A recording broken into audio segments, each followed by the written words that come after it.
The flame caught faster than anyone expected. A burst of orange rose from the fabric of her jacket as 3 soldiers laughed, convinced their prank would scare the quiet newcomer. None of them knew the truth. The woman they mocked carried a rank that could command every person on that base. She watched the fire climb with calm eyes that froze the hallway. What city are you watching from today? If this story resonated with you, hit subscribe for more real stories about extraordinary people. Her name was Mara Hall, small in frame, quiet in demeanor, and easily mistaken for a fresh recruit who somehow wandered into the wrong wing of Fort Bryer.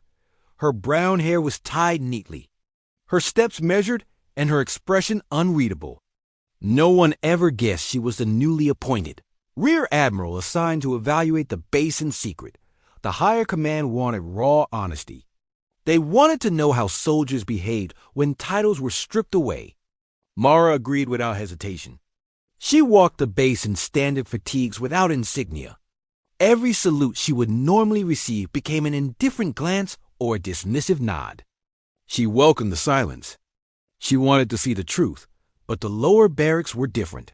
The air felt heavy with arrogance.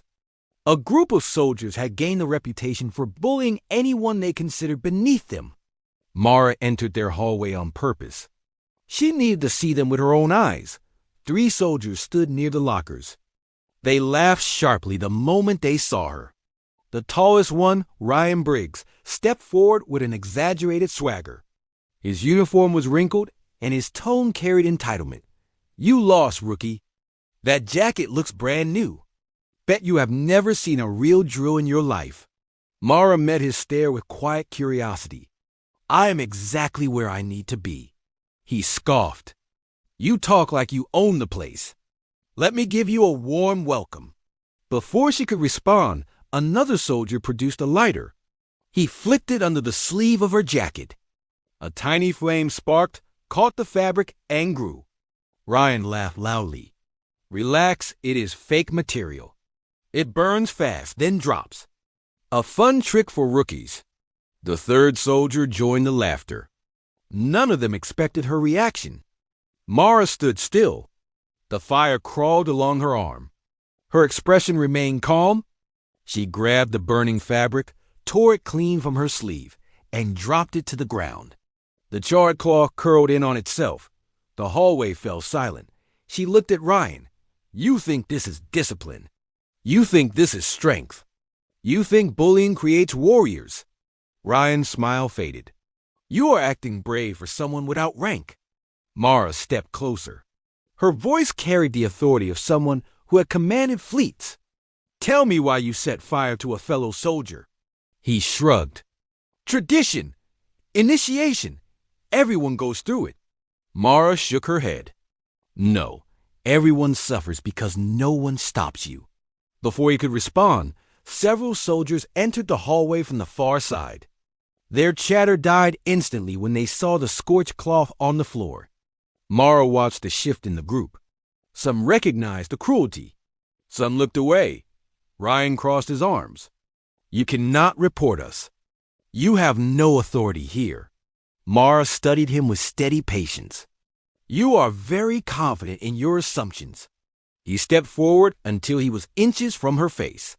"Who are you to judge us?" Her answer was simple. "Someone who is not afraid of you."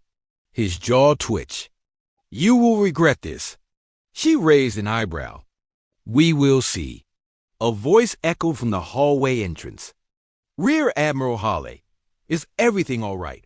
Every soldier turned. Captain Elias Ward stood at attention, breathless from running. His eyes locked on Mara with urgent respect. The room shifted in an instant. Confusion rippled through the group like a cold wind. Ryan's face drained of color. "Rear Admiral," Mara turned calmly toward the captain. "I am fine. I was gathering an honest view of the lower barracks. I have seen enough." Every soldier who had mocked her now stood frozen in a silent line of disbelief. Mara looked at them one by one. No raised voice. No dramatic threat. Only truth. You set fire to the jacket of a superior officer. You endangered a member of your unit. You mocked a stranger because you thought power gave you permission. Ryan stammered. Ma'am, we did not know. We thought you were a recruit. Mara's stare hardened. Your respect should not depend on who someone is. It should depend on who you are. Those words hit harder than any shouted command. The soldiers lowered their heads. Even the ones who had watched in silence understood their failure. Captain Ward stepped forward. Orders, Admiral. Mara inhaled deeply. She could have demanded punishment. She could have stripped ranks or filed charges. Instead, she made a choice that would reshape the unit entirely. Mandatory reevaluation training. Integrity sessions. Direct supervision. They will rebuild the discipline they believed they already had. Ryan swallowed hard. Ma'am, thank you for the chance. Mara held his gaze. Do not thank me. Earn it. The news spread across Fort Bryer. Some were stunned that the new Admiral had walked among them unnoticed. Others praised her for confronting the problem with calm strength instead of rage. Ryan and his group attended every session. Their arrogance faded into something quieter. Humility replaced bravado. They trained together with renewed purpose. They learned that leadership was not about dominance. It was about honor. Weeks later, Ryan saw Mara walking near the training grounds. He approached her with measured steps. Ma'am, I wanted to say that I understand now. What I did was wrong. You taught us more than any punishment could have. Mara nodded, then used the lesson well.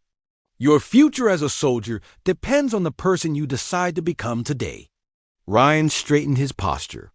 I intend to. Mara gave a small nod and walked away. Her quiet presence lingered in the air long after she left. Every soldier she passed stood taller. Some saluted with awe. Others whispered stories about the Admiral who let her jacket burn and never flinched. The base changed because one woman chose truth over anger. She reminded them that real strength is never loud. It is steady. It is patient. It is unshaken by flames. What did this story make you feel? Where are you watching from? Subscribe to Soul Relief Stories for more real stories that heal the heart.